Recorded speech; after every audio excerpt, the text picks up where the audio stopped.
If you clicked on this video, you've probably heard of some of the many benefits of writing notes by hand. Writing notes by hand helps you slow down and think more about what's important in the content. Handwritten notes are less likely to be verbatim, which helps you synthesize and remember information better. Handwritten note takers are less likely to be distracted by tech problems, notifications, other tabs. Handwritten notes are more customizable. They lead to less screen fatigue. There's even research and meta-analyses that have concluded that student groups who take notes by hand are higher achievers and get better grades. The list goes on. Maybe you're ready to give up digital note-taking for lots of reasons, but one of the biggest arguments against taking notes by hand, and a reason that I've personally suffered from, is I have bad handwriting. Raise your hand if you're in the poor penmanship club. Better yet, give this video a like. If your handwriting is bad, students argue, then you can't go back and review the notes later, which is arguably the most important reason for taking notes in a class to begin with. If you can't keep them organized, then you can't repurpose them as review or reference later. So what's the point? Well, some researchers argue that the act of taking notes itself during a reading or lecture can be beneficial whether or not you go back and review. But let me say it again, notes are the most helpful when you use them to go back and review. Not just rereading them,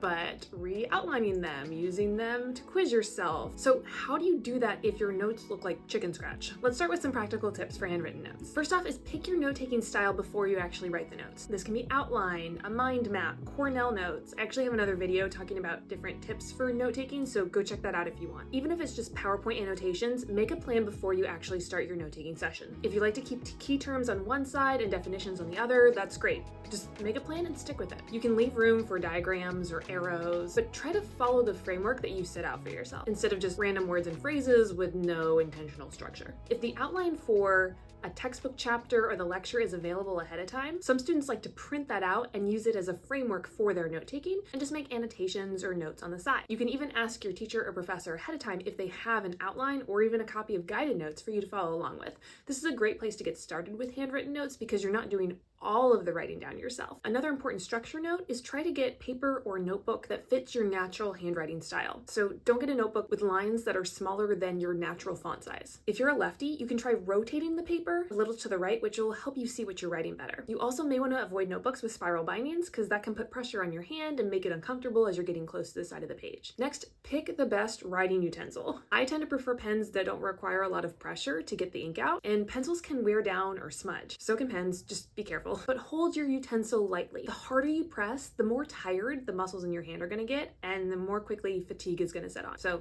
the less likely you'll be to want to continue taking good notes. Nobody likes a hand cramp. And remember, don't write to impress anyone. Just write to be legible. Remember that these notes are for you, not your English teacher, unless they're part of an assignment. So don't worry about perfect grammar or punctuation. I switched to all caps letters in college just because it helped me write faster when I was writing down long words or complicated content. It just helped me simplify things, and I wasn't worried about using the right capital or lowercase letters. It was just all caps all the time. But of course, you should use correct capitalization if you're talking about formulas or scientific names or something where capitalization really is important and matters. My next tip is to lean into shorthand. These are abbreviations or symbols that'll help you write down words faster than actually writing down the whole word. You can look up codes for shorthand online, but things like arrows or symbols or using the plus sign or ampersand instead of writing out and can be really helpful and help you move through handwritten notes faster. But as long as you can understand what's going on, it doesn't matter if you use a plus or an and or the word and. If you make a mistake in your notes, it's actually better just to cross it out and move on instead of trying to correct the mistake on top of it or scratch it out and write something else